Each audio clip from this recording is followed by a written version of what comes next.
Hello friends, welcome to Creative Medicine. In this lecture, we will learn about. Hello friends, let us now learn some important points about the dislocation of knee. We will see congenital dislocation of knee. Why is there congenital dislocation of knee? What is the etiology for congenital dislocation of knee? Number one, it can be due to abnormal fetal positioning. Like, for example, if the feet are locked beneath the mandible or axilla, it causes hyperextension of the knees. So, that is mainly abnormal fetal positioning. If the feet, that is in the, whenever the child is in womb, if this is the axilla, okay, this is the knee, this is the hip joint. Now the child will be, if the child's knees are locked beneath the axilla like this, if the child's knees are locked beneath the axilla, then these knees may undergo hyperextension, resulting in congenital dislocation of knee. Number one. Number two, if there is absence of the ligaments of the knee. There are many ligaments of the knee which will stabilize the knee. Okay, knee is very important joint. There are some ligaments which will stabilize the knee, like cruciate ligament, collateral ligament. Then we have we have medial cruciate ligament, lateral cruciate ligament.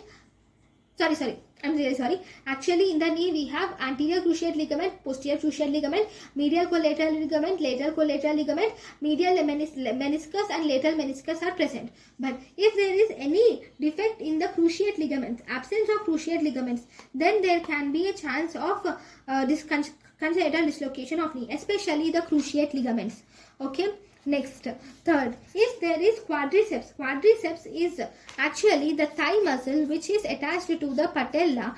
Okay, so this quadriceps femoris has four parts: vastus medialis, vastus lateralis, vastus intermedius and rectus femoris. So all these will get attached to the fibula, and these will also continue as ligamentum patellae, which get attached to the medial border of the knee, medial border of the tibia. Okay, now this whenever there is atrophy of this quadriceps femoris, if there is atrophy of this quadriceps femoris or fibrosis of this quadriceps femoris, then also because of this is fibrosed, this will pull the knee like this. So this will also result in hyperextension of the knee.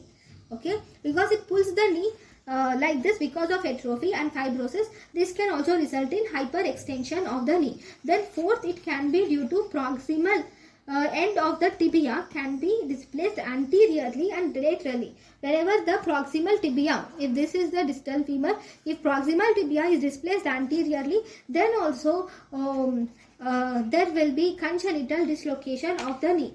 So, what are the clinical features? In all these cases, whenever there is congenital dislocation of the knee, what is happening is there is hyperextension of the knee. You will see presence of hyperextension of knee. This hyperextension of knee is given a name called as genu recurvatum is seen. Okay, this is genu recurvatum is seen. Okay, now there are some conditions which are associated with hyperextension of knee or genu recurvatum. So the associated conditions are the diseases like Ehlers-Danlos syndrome. Some of the diseases which are associated with this are, there can be Ehlers-Danlos syndrome, okay, or it can be Larson's syndrome, Ehlers-Danlos syndrome, or it can be Streeter's syndrome. Then we have arthrogryposis and also congenital dislocation of hip and congenital talipes equinovarus. So all these are associated with congenital dislocation of the knee.